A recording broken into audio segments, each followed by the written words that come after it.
வணக்கம் வணக்கம். காரணம் என்ன, அவங்க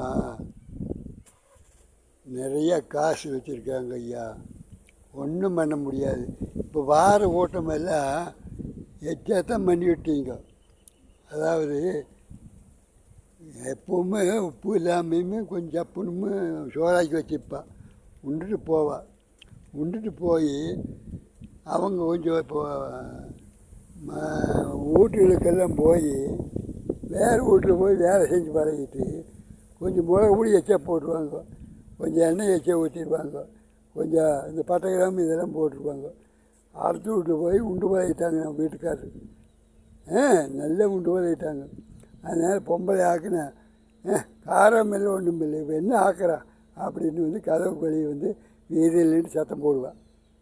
ஆமாம், அதே மாதிரி மந்திரிகளுமே போராடுறதுக்கு அந்த அளவுக்கு அவங்க சப்போர்ட் பண்ணுறாங்க.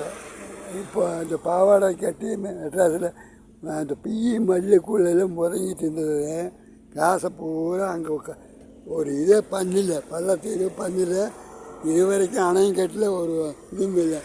அந்த பழைய அணைக்கட்டு இருந்தது, அந்த அணைக்கட்டுலேயே நாம் தண்ணி குடிச்சிட்டு இருக்கிறோம். அதுலேயும் போரை போட்டு தண்ணி சில வயலில் உப்பு தண்ணியாக குடிச்சிட்டு இருக்கிறோம். நல்ல தண்ணி வேறு கிடையாது. அது தண்ணி வற்றலைன்னா அது போரை போட்டு இடையிலையும் உப்பு தண்ணியுமே உள்ள ஜாயிண்ட்டை போட்டு விட்டுருவாங்க. அதெல்லாம் அப்படியும் இருக்குது. அதெல்லாம் இப்போ நல்ல அத்தனை நல்லதுக்குள்ளே கொஞ்சம் கலங்கிட்டு வரும். ஏன்னா சப்பு நிற்குது அப்படிம்போம்.